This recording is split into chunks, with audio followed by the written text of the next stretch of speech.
Welcome to Toffee TV. It is the starting 11 show. Manchester City versus Everton. Obviously a very tough game for the Toffees at the Etihad. But somewhere we got a draw last season thanks to a goal by Ilham Ndiaye and Jordan Pickford, of course. So let's get into it. Jordan Pickford obviously is in goal. Just signed the new contract. In decent form, consistent. So let's just hope that continues. And if he's called upon to make any penalty saves or anything, then he is the right man for the job. But been fantastic serving for Everton so far. And hopefully, again, that continues with a big performance at the Etihad, because we're going to need it against Erling Haaland, who's probably in the form of his life. Manchester City probably finally playing the way that suits him most. And he's benefiting massively, and then is Norway benefiting from it and about to qualify for the World Cup. So, Jordan's going to be at his very, very best. A back four. That right back position. I don't know. You know what? It's one of those positions where I want to make changes. I want to make a change, but I just don't think there is a change to be made, unfortunately. Listen, Seamus done brilliantly for Ireland. I just don't think this is the game for him to come back into. There's no Nathan Patterson, and frankly, Nathan Patterson doesn't deserve to be in the Everton team. The other alternative would be James Garner. Do you move somebody out of midfield who's done really, really well? That is an option. But because there's already a forced change in midfield for Jack Grealish, I feel like taking him out of midfield would really hurt the midfield. Even though we do have cover there. Maitland Roll is back, but is this game too early for him? That's going to be the question that David Moyes is going to face. And he'll know a lot more about it for me. I just think for this game, it's probably best just to leave Jake O'Brien in there. Whoever plays there is going to have a difficult time against Doku.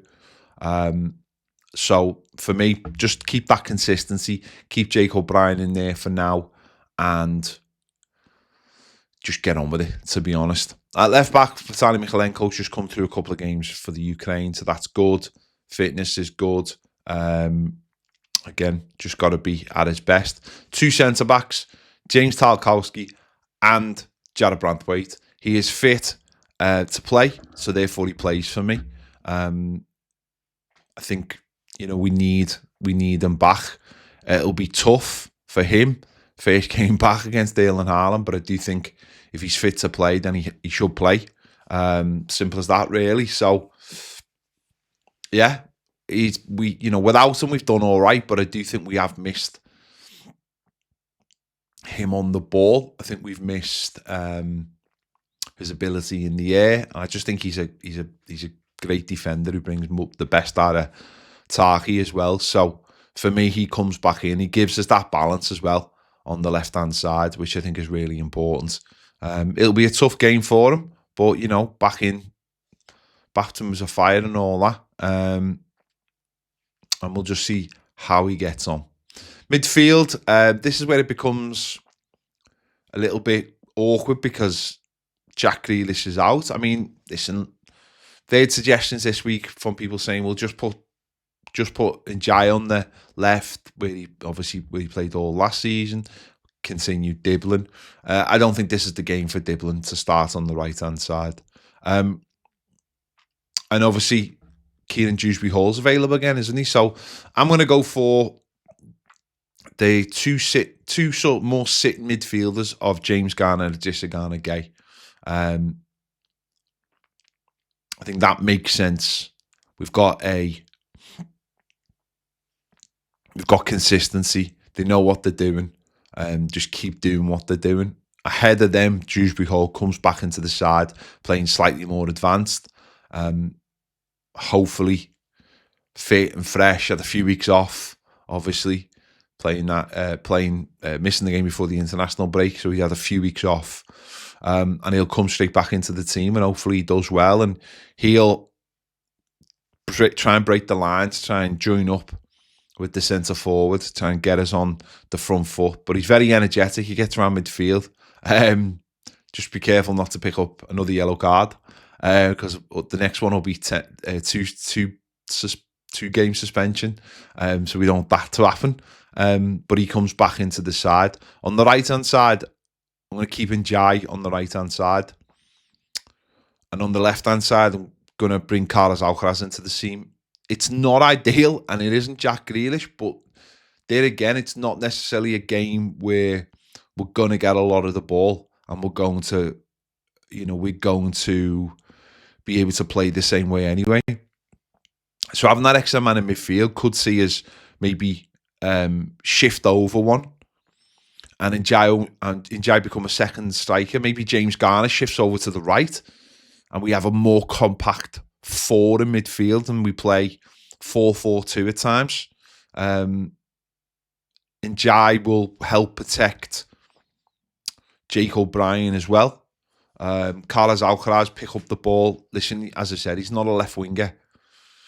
He's not going to play the same way Jack Grealish is. He's going to be more tucked in. But we saw him do that job last season for the team, with playing more of in a 3 in front of Jessica Garner and James Garner.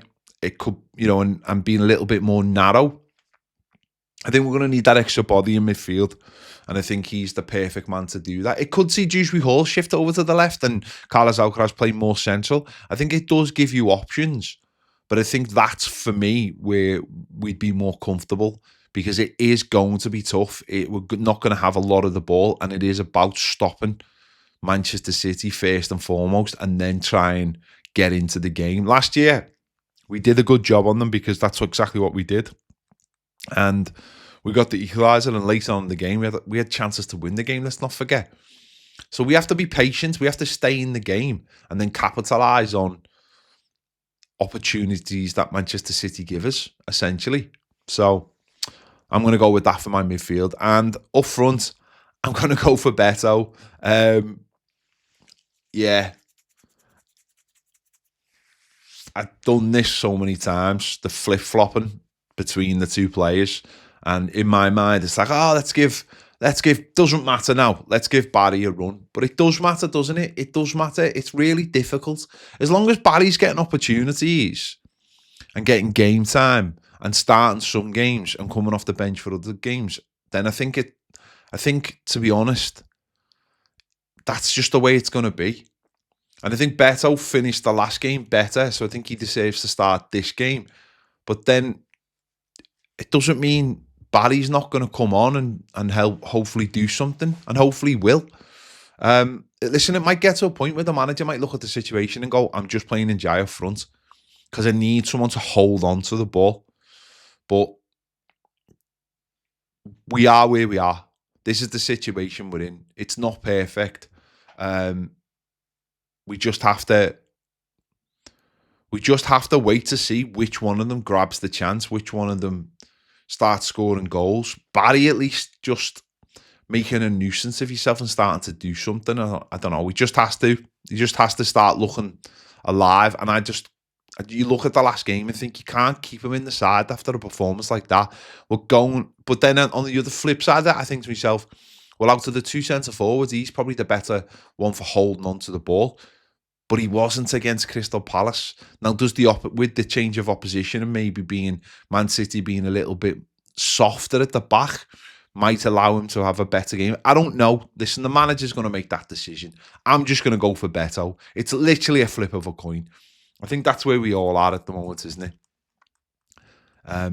We know Barry needs opportunities. We know he needs a little bit of game time, but he is getting game time. That's the thing. He is getting opportunities. It's up to him to take those opportunities and make the most of every minute that he gets on the pitch. And he will get on the pitch in this game. So, or he might start this game for all I know. So let's see how it goes. Anyway, that's my 11. Let me know your thoughts in the comments. Do you agree? Do you disagree with my team? Let me know your thoughts. Who would you go for? Make sure to check out the match preview as well with Baz and myself. Give this video a like, subscribe if you haven't already. If you want more great videos, join us over on Toffee TV Premier. The link is in the description. The QR code's come on the screen now. See you later.